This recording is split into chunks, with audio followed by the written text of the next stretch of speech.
Just think about the country today. Crime, as we've discussed, is out of control. Rising prices and food shortages are a real thing. Not in some other country, but in the United States. Food shortages, something we never even thought we would say or think about or fear. So it's no surprise that 10% of Americans say the country is on the right track. Only 10%. That means 88% say it's on the wrong track. For the first time, Mr. Biden's approval margin is a negative 20, 60 to 33.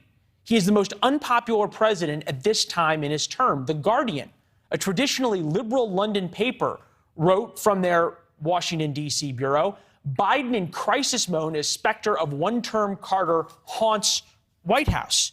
The White House is worried. If you're a Republican, now is the time to pop the popcorn, ride the big wave to the midterm wins. That is, of course, what Republicans should be doing, but they're not.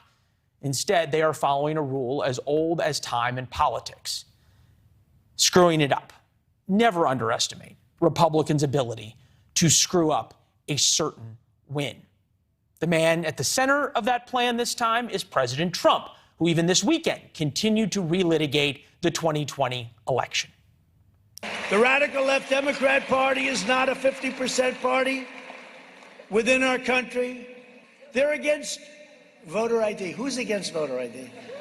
There's only one reason you can be against voter ID, because you want to cheat. There's no other reason.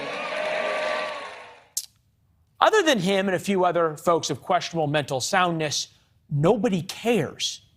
Remember, President Trump's election fraud obsession cost Republicans the Senate. That was in the special election in January of 2021. He lost 2 seats in Georgia for the Republicans. And it might happen again in Georgia. As we said, Georgia.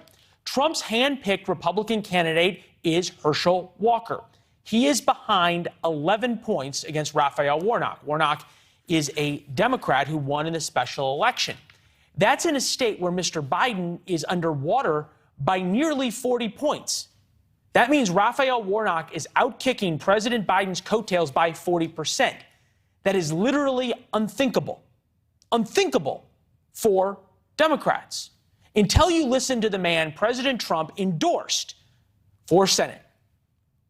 We, in America, have some of the cleanest air and cleanest water of anybody in the world. So what we do is we're going to put from the Green New Deal millions or billions of dollars cleaning our good air up. Since we don't control the air, our good air decided to float over to China, bad air. So when China gets our good air, their bad air got to move. So it moves over to our good air space. That is the person that President Trump endorsed to be a member of the most deliberative body in America. Okay. It's one thing if it's only Georgia, but it's not. Trump candidates in Arizona, Pennsylvania, and Georgia have serious electability problems. Dr. Lauren Wright is here, associate research scholar and lecturer in politics and public affairs at Princeton University. I couldn't believe the numbers of how well Warnock was doing versus how badly Biden was doing in Georgia. Have we ever seen anything like this? Well, it does happen in both parties, but what I write about a lot in my own research is the celebrity effect in these widely contested primaries that are very competitive. And a former pro athlete like Herschel Walker, who is beloved in Georgia, will sail through a primary, and then they're not always tenable in a general election in a really competitive state. And so perhaps that would be a different polling number if Herschel Walker wasn't saying extreme things on abortion, for instance, and was just sticking to Mitch McConnell's talking points.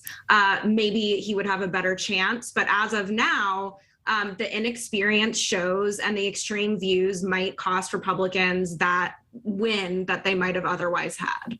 Yeah, you think the old line is, I think, rescuing defeat from the jaws of sudden victory. It would be one thing if it was Georgia. I think about Dr. Oz in Pennsylvania, who ran an ad for Senate filmed in his New Jersey mansion. I saw that. I saw that. Right. Yeah.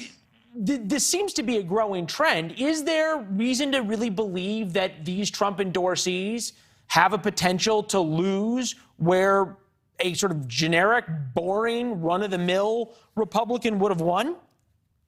I mean, that very well might happen. The problem is the run-of-the-mill, boring Republican doesn't survive in these highly contested primaries, and that's what we saw with Trump himself in 2016. I think it's actually an issue Republicans need to contend with on a national scale looking to 2024, because they have a huge opportunity. It's going to be a mess of a primary on the Democratic side. All of the polling that you've been talking about with Biden is a big problem for them. No one knows if he'll even be the nominee. And if Republicans have Trump running again against someone like DeSantis, who might otherwise be able to bring people together, they might give up a shot at the White House that, due to the economic issues and inflation in particular, that would have been a very good year for them.